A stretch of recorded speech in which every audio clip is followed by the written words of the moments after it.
கொள்ளையை சுத்தம் பண்ண ஆள் வர சொன்னேன், ஒரு சத்தம் தான் வருது. ஏய் தம்பிகளா, நீங்க தான் வேலைக்கு வந்திருக்கீங்களா? ஆமாண்ணா, நாங்க 2 பேரும் தான். சம்பளம்லாம் நல்லா கேட்டுட்டு தானே வந்திருக்கீங்க? 600 ரூபா தரந்தாங்கண்ணா. வேலையை நல்லா சுத்தமா செஞ்சு கொடுத்துட்டு ஆளுக்கு 600 ரூபா வாங்கிட்டு போயிடுறீங்க, புரியுதா? மாப்பிள, இந்த வேலை 1 மணி நேரத்துல முடிஞ்சிரும். அவன் 600 ரூபா தரானா, இவனா ஆளுக்கு 600 ரூபான்ட்டு போறான். சரண கேன பேல இருப்பான் போல மாப்பிள. இன்னைக்கு அவன் தலையில மிளகா அரைச்சிட வேண்டியதான். வா.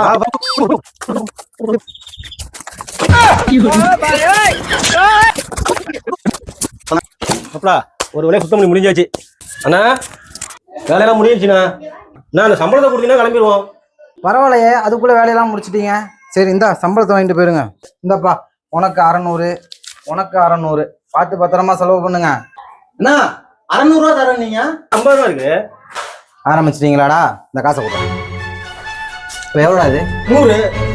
என்னங்க இது எவ்வளோ? 50. 600. ஏன் திமுங்களா எப்படி? இந்தா உனக்கு 600, உனக்கு 600. சந்தோஷமா இரு. மனம் இருக்கும் மனிதரிடம் மனம் இருப்பதில்லை, மனம் இருக்கும் மனிதரிடம் பணம் இருப்பதில்லை.